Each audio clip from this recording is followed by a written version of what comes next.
اول ما خلق اللہ نوری، پہلی شے جو اللہ نے تخلیق کی وہ میرا نور تھا، حضور فرماتے ہیں صلی اللہ علیہ وسلم۔ اس عالم ارواح میں جبکہ ابھی میٹیریل ورلڈ شروع نہیں ہوئی، ابھی وقت کا کوئی تصور نہیں ہے، یہی وجہ ہے کہ عالم ارواح میں جو کچھ ہوتا ہے اس میں وقت نہیں لگتا، کن فیکون کن فیکون۔ عالم خلق میں آ کر وقت لگتا ہے۔ آسمان اور زمین 6 دنوں میں پیدا کیے، وہ دن ہمارے 24 گھنٹے والے دن تو نہیں ہے۔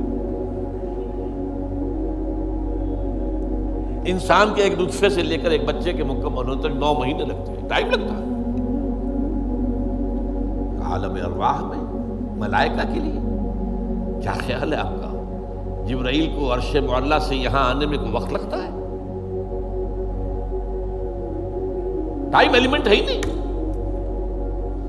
ابھی یہ اس دور کی پیداوار ہے جبکہ ابھی ٹائم پیدا ہوا ہی نہیں۔ ٹائم اینڈ سپیس جو ہے یہ کانسیپٹ ہے بگ بینگ کے بعد کا۔ حرکت بھی ہے تو اسی کے بعد جو وقت کا تصور پیدا ہوگا، دی پاسنگ ٹائم۔ لہذا یہ ارواح انسانیہ پیدا کی گئی جبکہ ابھی میٹیریل یونیورس کی ابتدا نہیں ہوئی تھی، اور ان کو ایک کولڈ سٹوریج میں رکھ دیا گیا۔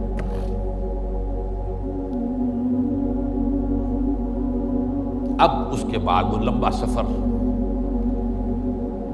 یہ جو تنزلات اور ارتقاء، یہ اصل میں 2 اصطلاحات آتی ہیں۔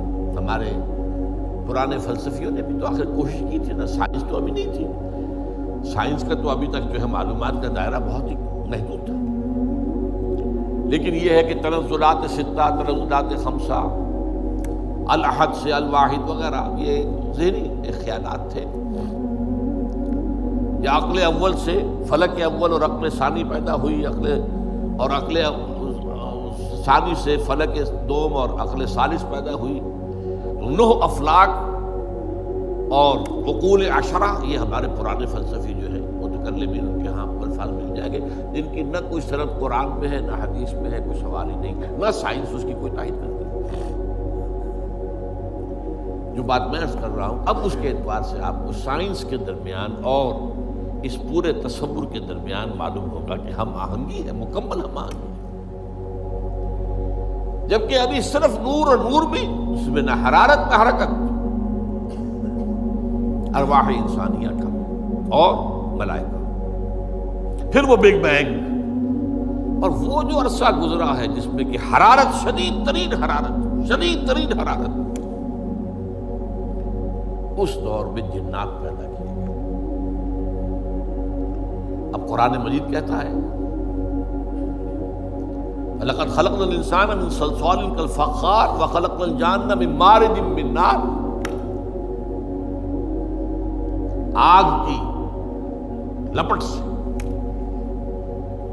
اور ایک جگہ فرمایا ہم نے آدم سے بہت پہلے جنات کو پیدا کیا تھا، وَالْجَانَّ خَلَقْنَاهُ مِنْ قَبْلُ مِنْ نَارِ سَمُومٍ۔